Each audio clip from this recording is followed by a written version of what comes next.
ज्यांनी 60 वर्ष राज्य केले या देशावरती, त्या काँग्रेसची परिस्थिती बघा काय आहे.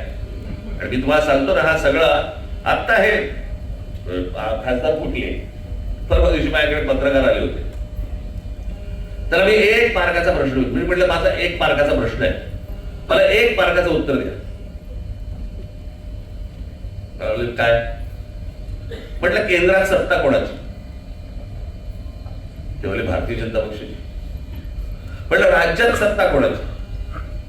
ते बोलले भारतीय जनता पक्षाची. म्हटलं मग शिवसेनेचे 6 खासदार हे भारतीय जनता पक्षामध्ये न जाता शिंदेकडे का गेले? म्हणजे वरती केंद्रामध्ये काय नेमकं राजकारण सुरू आहे? आणि 2029 ची ही अमित शहा स्वतःची तयारी करतायत आणि त्याच्यामुळे भाजपमध्ये तर असतील, जर विरोध करणारे असतील तर बाकीचे जे सगळे गट आहेत ते बरोबर असलेले बरे, याच्यासाठीची नाही तर 6 भाजपमध्ये जाऊ शकले असते. सोपं आहे ना. हे नेमकं काय घडतंय मी तुम्हाला सांगतो. ज्याला आपण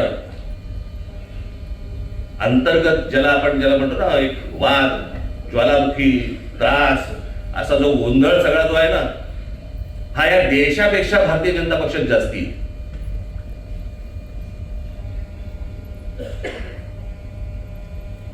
इतकं आतून सगळं त्यांच्याकडे पण पेटलेलं आहे.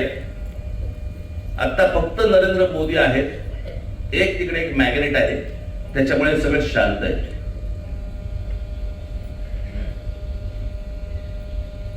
पण काही जण म्हणतात वर्षभरात अनेक काही गोंधळ निर्माण होतील, केंद्रातही होतील, देशभरातही होतील, बघू. पण मला असं वाटतं की तुम्ही तयारी असणं गरजेचं आहे.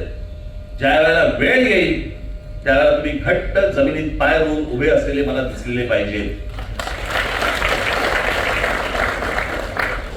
आणि म्हणून या एसआयच्या तयारीला लागा. हे आता प्रत्येक शाखांमधनं ह्या सगळ्या गोष्टी सुरू होतील पुढच्या काही दिवसांमध्ये आणि त्याच्याबद्दल तुम्हाला सगळी मांडणी दिली जाईल. कशी माणसं आता हे त्याच्यामध्ये PLA हे सगळ्यात महत्त्वाचा राहिला विषय.